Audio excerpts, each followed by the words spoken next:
হ্যাঁ, আরে নেট থেকে শিখা যায় না। এই যে মোবাইল, এক হাত লম্বা এক মোবাইল, দেখেন না কতদিনে মোবাইল উঠেছে, ভিডিও করে, ছবি দেখে। আরে এইভাবে দিন শেখা যায়? হ্যাঁ, পুরো আপনি ভিডিও করে তো ঘরে নিচ্ছেন, তো ঘরে শোনাবেন, তো চেহারাও দেখাবেন, ওয়াজও শোনাবেন স্ত্রীকে, সওয়াব হবে না গুনাহ হবে? তাই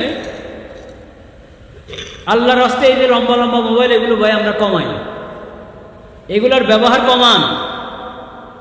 এগুলো যারা ব্যবহার করে ওরা চোখের গুনাহ থেকে বাঁচা অনেক কঠিন।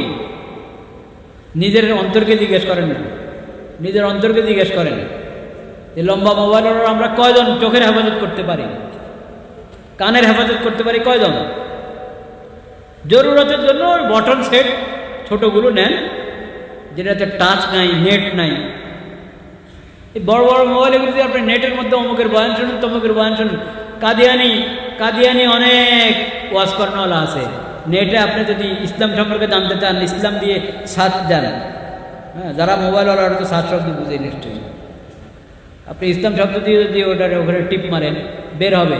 তো বের হবে কারা? দেখবেন কাদিয়ানি ওয়াজ কর্ণওয়ালা ওয়াজ করতেছে। আপনি তো ভালো বলবেন যে এই ভালো দাড়ি রে, ভালো পাগড়ি রে, হ্যাঁ, টুপিও সুন্দর, আপনি তো ভক্ত হয়ে যাবেন, কাদিয়ানির ভক্ত হয়ে যাবেন।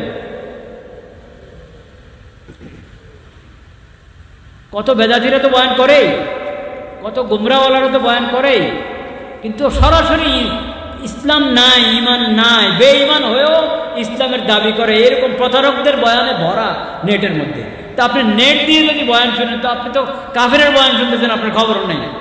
আপনি ভাবছেন যে এটা মুসলমানের বয়ান, আপনি পাগড়ি আর দাড়ি দেখে ধোঁকা খাচ্ছেন।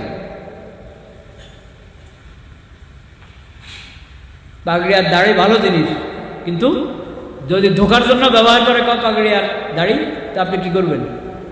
বুঝতে হবে কি হবে না? নিজে নিজে তো বুঝবেন না, আলেমদের সোহবতে আসলে বুঝবেন। আল্লাহ তৌফিক দান করে। ঘরে বসে বসে দিন শেখার চেষ্টা করেন না। আহলে সুন্নাত ওয়াল জামাতের অনুসারী, শরীয়ত সুন্নাতের অনুসারী আলেমদের সোহবতে এসে, কাছে এসে দিন শেখার চেষ্টা করেন। আল্লাহ তাআলা তৌফিক দান করেন।